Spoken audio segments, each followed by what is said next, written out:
தங்கராஜோட உண்மையான சுயரூபம் ரேவதியோட மொத்த குடும்பத்துக்குமே தெரிய வரணும் அப்படின்னு நீங்களும் நினச்சிங்கன்னா மறக்காமல் இந்த வீடியோவுக்கு லைக் போட்டு தெரிவிங்க அன்புறவுகளே. அழகே அழகுல அடுத்து என்னெல்லாம் சுவாரஸ்யமான விஷயங்கள்லாம் நடக்க போகுதுன்னு ப்ரெடிக்ஷன் பார்க்கலாம் வாங்க. மலர் பேசினதுக்கு அப்புறம் மதி ரொம்பவே சந்தோஷமாக காலேஜுக்கு கிளம்பி போயிடுறாங்க. இங்கே மலர் உள்ளுக்குள்ளே ரொம்பவே ஃபீல் பண்ணுறாங்க.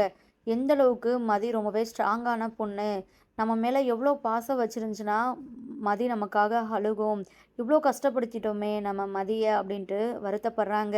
இங்கே ராஜலட்சுமி மலர்கிட்ட, மலரு நீ பண்ணுறது எதுவுமே எனக்கு சுத்தமாக பிடிக்கல, அவளை சொல்லியுமே அந்த மதி கூட எதுக்காக நீ பேசுன அப்படின்ட்டு கேட்குறாங்க. உடனே மலர் அதுக்கு தரமான பதிலடி கொடுக்குறாங்க. அப்படி எதுவும் மதி என்ன தப்பாக எதுவும் பேசலையே, அவ சொன்னது உண்மை தானே அப்படின்ட்டு மலர் பேசிட்டு அவங்க வாட்டில் கிச்சனுக்குள்ளே போயிட்டு அவங்களோட வேலையை பார்க்க ஆரம்பிச்சிடுறாங்க. இங்கே ராஜலட்சுமிக்கு அப்படியே நோஸ் கட் ஆகிடுது. இந்த மலருமே வர வர நம்மக்கிட்ட எதிர்த்து பேச ஆரம்பிச்சிட்டா. இந்த மதி கூட மலர் சேர்ந்துருந்தா அவ்வளோதான், கண்டிப்பாக நமக்கு பெரிய ஆப்பா வச்சிருவாளுக அப்படின்ட்டு ராஜலட்சுமிக்கு கொஞ்சம் பயம் வந்துடுது. இங்கே நம்ம மலருக்கு ஃபோன் வருது. அவங்க அம்மா தான் கால் பண்ணுறாங்க. மலருமே ரொம்பவே சந்தோஷமாக கால் அட்டன் பண்ணி பேசுகிறாங்க. என்னம்மா என்னாச்சு, பொண்ணு ஓகேவாயிடுச்சா அப்படின்ட்டு கேட்கும்போது மலரோட அம்மா ரொம்பவே ஃபீல் பண்ணி பேசுகிறாங்க. இல்லை மலர், அவங்க வேணான்னு சொல்லிட்டாங்க அப்படின்னு வருத்தப்பட்டு பேசவும் மலர் இருந்துக்கிட்டு, பரவாயில்லம்மா விடு, இந்த பொண்ணு இல்லைனா இன்னொரு பொண்ணு நம்ம தம்பிக்கு ரொம்பவே நல்ல பொண்ணாக தான் கிடைக்கும், நீ ஒன்றும் கவலைப்படாத அப்படின்ட்டு சொல்கிறாங்க. இதெல்லாம் ஒரு பக்கம் ராஜலட்சுமி கேட்டுட்டு இங்கே மலர் வரவுமே மலர்கிட்ட ஒரு மாதிரி அவங்க ஃபேமிலியை மட்டம் தட்டி பேசுகிறாங்க. மலருக்கு ரொம்பவே கோவம் தான் வருது. பட் ராஜலட்சுமி ராகவன் கிட்ட அவங்களால காட்ட முடியல. கிச்சனுக்குள்ளே போயிட்டு பாத்திரத்தை தான் டம்மு டம்முன்னு போட்டுட்ருக்குறாங்க. உடனே ராஜலட்சுமி கத்த ஆரம்பிச்சுறாங்க. ஏன் மலரு, என்ன எல்லாம் வேணும்னே பாத்திரத்தை எதுவும் உடைச்சிட்ருக்குறியா அப்படின்ட்டு கேட்கும்போது, அத்தை இல்லைங்கத்தை, கை தவறி விழுந்துருச்சு அப்படின்ட்டு சொல்கிறாங்க. இங்கே உள்ளுக்குள்ளேயே மலர் பார்த்தீங்கன்னா அப்படியே கொதிச்சு போயிருக்கிறாங்க. என்னதான் இந்த வீட்டில் ரொம்பவே கேவலமாக நடத்துகிறீங்கன்னா என் குடும்பத்தை பற்றியுமே ரொம்பவே கேவலமாக பேசுகிறீங்க என்கிட்ட. இதுக்கெல்லாம் சீக்கிரமே நான் கண்டிப்பாக ஒரு நாள் பேச தான் போகிறேன். எவ்வளோ நாள் தான் நானும் இவங்க பண்ணுறதெல்லாம் பொறுத்துக்கிட்டு இருக்கிறது அப்படின்ட்டு நம்ம மலர் மனசுக்குள்ளேயே நினைக்கிறாங்க. இங்கே வாய் விட்டுமே சில வார்த்தைகளை புலம்ப ஆரம்பிச்சுறாங்க. அப்போது பாக்கியராஜ் கிட்ட இருந்து கால் வருது. பாக்கியராஜ் கிட்ட அந்த கோவத்தை நம்ம மலர் காட்ட ஆரம்பிச்சுறாங்க. உங்கள் அம்மா அப்பா பண்ணுறதெல்லாம் ரொம்பவே ஓவராக இருக்குது, என்னாலையும் எல்லா டைமும் பொறுத்துட்டுலாம் போக முடியாது, அப்புறம் நான் பொங்கி எழுந்தேன்னா யாருமே தாங்கவே மாட்டாங்க அப்படின்னு சொல்கிறாங்க. பாக்கியராஜ் இருந்துக்கிட்டு, மலர் மலர் அப்படிலாம் எதுவும் பண்ணிடாத மலர், ப்ளீஸ் மலர் அப்படின்ட்டு சொல்கிறாங்க. எப்போ பார்த்தாலும் இப்படி தான் என்கிட்ட கெஞ்சுவீங்க, என்னை சமாதானப்படுத்துறது உங்களுக்கு என்ன ஈஸி தானே, ஒரு 100 ரூபாய்க்கு ஒரு பால்கோவா வாங்கிட்டு கொடுத்தா ஈஸியாக நான் சமாதானம் ஆகிடுவேல அப்படின்ட்டு பாக்கியராஜ் கிட்டேயும் கத்திட்டு நம்ம மலர் ஃபோனை வச்சிடுறாங்க. இங்கே நம்ம தங்கராஜை காட்டுறாங்க. தங்கராஜுக்கு ஒரு ஃபோன் கால் வருது. அப்போது ரொம்பவே வித்தியாசமாக நடந்துக்கிறாரு. இதை தற்செயலாக நம்ம ரேவதி பார்க்குறாங்க. பார்த்துட்டு அவங்களுக்கு கொஞ்சம் குழப்பமாக இருக்குது. என்ன எப்போதும் போல் இல்லாமல் இவர் ஏன் இந்த மாதிரிலாம் நடந்துக்கிறாரு, ஃபோன் வந்தால் எப்போதுமே நம்ம முன்னாடி தானே பேசுவார், இப்போது தனியாக போயிட்டுலாம் பேசுகிறாரு, அதுவும் யாராச்சும் இருக்கிறாங்களா அப்படின்லாம் சுற்றி முற்றி பார்த்துட்டு பேசுகிறாரு அப்படின்ட்டு ரேவதிக்கு ஒன்றுமே புரியல. இங்கே ஃபோன் பேசிட்டு தங்கராஜ் வீட்டுக்குள்ளே வராரு. அப்போ ரேவதி இருந்துக்கிட்டு, என்னங்க ஃபோனில் யார் அப்படின்ட்டு கேட்குறாங்க. இங்கே தங்கராஜ் அப்படி இப்படின்னு சொல்லிட்டு பொய் சொல்கிறாரு. நம்ம ரேவதி இருந்துக்கிட்டு, இவர் ஏதோ ஒரு விஷயத்த நம்மக்கிட்ட மறைக்கிறாரு அப்படின்ட்டு நல்லாவே புரிஞ்சுக்கிறாங்க. இங்கே ரேவதி கிட்ட தங்கராஜ் ரொம்பவே கோவமாக பேசுகிறாங்க. என்ன நினச்சிட்டு இருக்கிற, நான் யாருக்கிட்ட பேசுகிறேன், என்ன பண்ணுறேன் அப்படின்லாம் இப்போ நீ நோட் பண்ண ஆரம்பிச்சிட்டியா, ஆம்பளைனா அப்படி இப்படி அந்த மாதிரி இருக்க தான் செய்வாங்க, அதெல்லாம் நீ கேள்வி கேட்கவே கூடாது அப்படின்ட்டு சொல்லும்போது இங்கே ரேவதிக்கு, என்ன இவர் இப்படியெல்லாம் பேசுகிறாரு, என்னங்க ஆம்பளைனா எப்படி வேணாலும் இருக்கலாமா, என்ன வேணாலும் தப்பு பண்ணலாமா அப்படின்ட்டு கேட்கும்போது இங்கே தங்கராஜுக்கு செம்ம கோவம் வருது. போயிட்டு வேறு வேலை இருந்தால் பாரு, இனி இந்த மாதிரி என்கிட்ட இதனால் கேள்வி கேட்டுட்டு இருந்தேன்னா அவ்வளோதான், என்னை பற்றி உனக்கு நல்லாவே தெரியும் அப்படின்ட்டு சொல்கிறாங்க. நம்ம ரேவதி இருந்துக்கிட்டு ரொம்பவே ஃபீல் பண்ணிவிட்டு கிச்சனுக்குள்ளே போகிறாங்க. மனசே சரியில்லை, நம்ம மலர் அன்னைக்கு கால் பண்ணி பேசலாம் அப்படின்ட்டு மலருக்கு தான் நம்ம ரேவதி கால் பண்ணி பேசுகிறாங்க. அப்போது மலர் நடந்த விஷயத்தெல்லாம் சொல்லி புலம்புறாங்க. அது மட்டும் இல்லாமல் இங்கே நம்ம மதியை பற்றியுமே சொல்கிறாங்க. அப்போ ரேவதி இருந்துக்கிட்டு, "உண்மையாவே மதி ரொம்பவே நல்ல பொண்ணுங்க அண்ணி. நம்ம குடும்பத்துக்கு ஏத்த பொண்ணு தான். அவ சரினா சரி, தப்புனா தப்பு. அந்த மாதிரி கேரக்டர் தான். சீக்கிரமே சுரேஷ மதி கொஞ்சம் கொஞ்சமா மாத்தணும். என் வீட்டுக்காரு கூட இருக்கிற ரிலேஷன்ஷிப்ப சுரேஷ் கட் பண்ணாதான் ரொம்பவே சந்தோஷம். அவன் வாழ்க்கையும் ரொம்பவே நல்லா இருக்கும். சீக்கிரமே மதி இதுக்கெல்லாம் ஒரு முடிவு கட்டுவா அப்படின்ட்டு எனக்கு முழு நம்பிக்கை இருக்குது அண்ணே" அப்படின்ட்டு சொல்கிறாங்க. மலருமே, அதை தான் நானுமே ஆசைப்படுறேன் ரேவதி.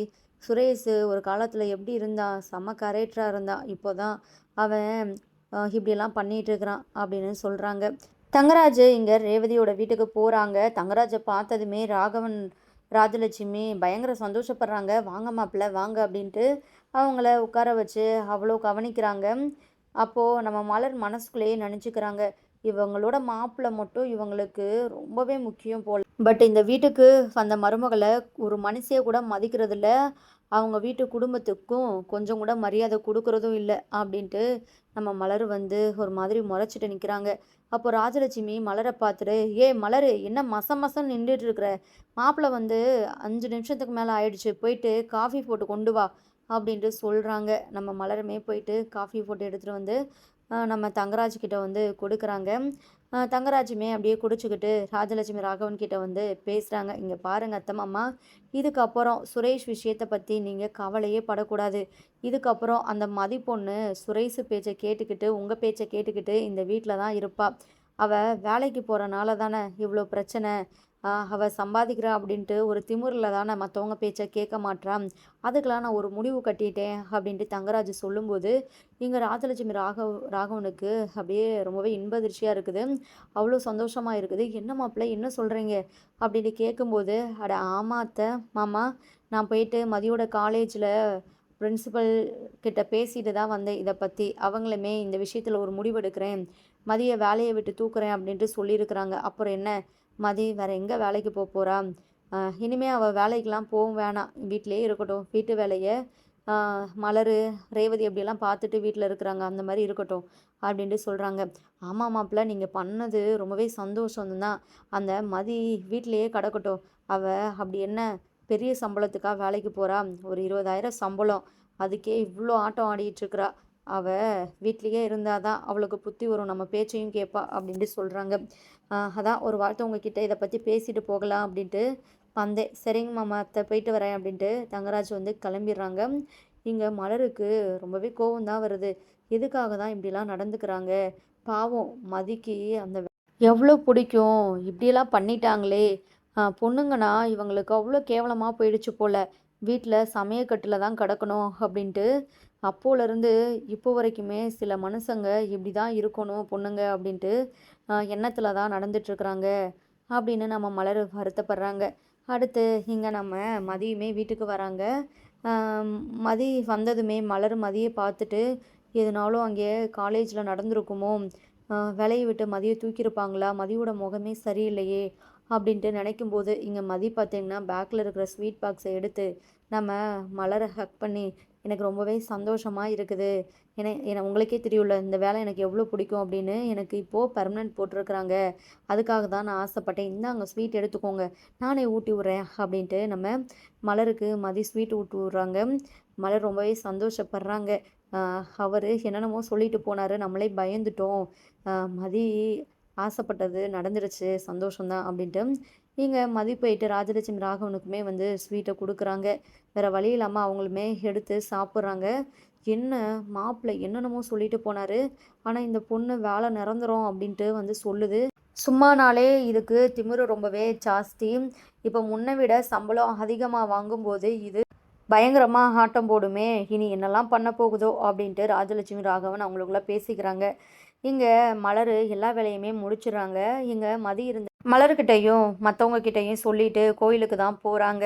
கோயிலில் சந்தோஷமாக சாமியெல்லாம் கும்பிட்டு அவங்க அம்மா அப்பாவுக்கு கால் பண்ணி விஷயத்த சொல்கிறாங்க. அவங்களுமே பயங்கரமாக சந்தோஷப்படுறாங்க.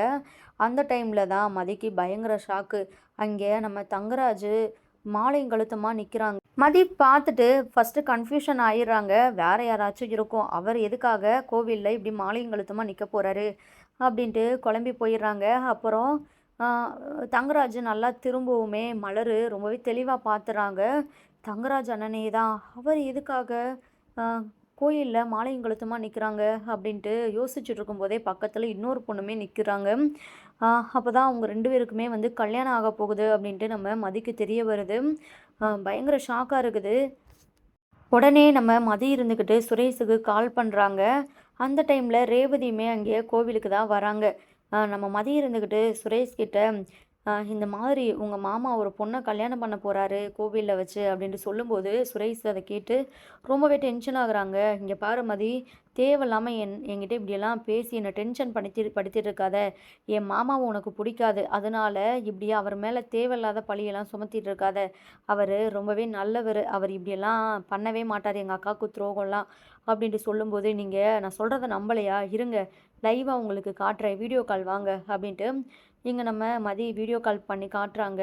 நம்ம சுரேஷ் அதை பார்த்துட்டு பயங்கர ஷாக் ஆகுறாங்க. அதை விட பயங்கர கோவத்தில் இருக்கிறாங்க. இப்போவே நான் கோவிலுக்கு கிளம்பி வரேன் அப்படின்ட்டு.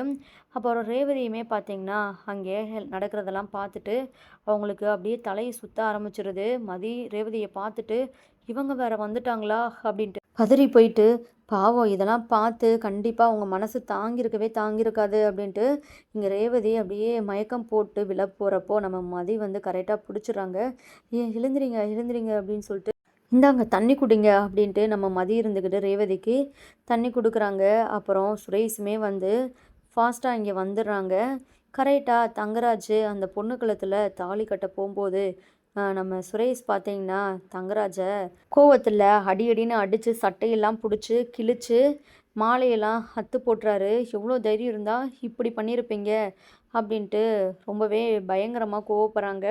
தங்கராஜ் அப்படியே சுரேஷை சமாளிக்க பார்க்குறாங்க. அப்படி இப்படி இதெல்லாம் சும்மா சுரேஷ் அப்படின்ட்டு இங்கே நம்ம ரேவதி வந்துட்டு தங்கராஜை பலார் பலார்னு ஆசை தீர ஹரவிடுறாங்க. யோ, நீ பண்ண கொடுமையெல்லாம் நான் தாங்கிக்கிட்டு நீ தான் வேணும்னு உன் வீட்டில் தானே இருந்துட்டு இருந்தேன். நீ வேணான்னு அப்படின்ட்டு நான் எப்போவாச்சும் நினச்சிருப்பேனா? எனக்கு போயிட்டு இவ்வளோ பெரிய துரோகம் பண்ணிட்டேயே, எப்படியா இப்படிலாம் உனக்கு பண்ணுறதுக்கு மனசு வந்தது அப்படின்ட்டு ரேவதி இருந்துக்கிட்டு சொல்கிறாங்க. இங்கே தங்கராஜ் இருந்துக்கிட்டு என்ன பண்ணுறதுனே தெரியாமல் அப்படியே கையெடுத்து கும்பிட்டு நான் எந்த தப்பும் பண்ணலை, இந்த பொண்ணு என்னை பிளாக்மெயில் பண்ணி இப்படிலாம் பண்ண வச்சிருச்சு அப்படி இப்படின்னு சொல்லிட்டு சொல்கிறாங்க.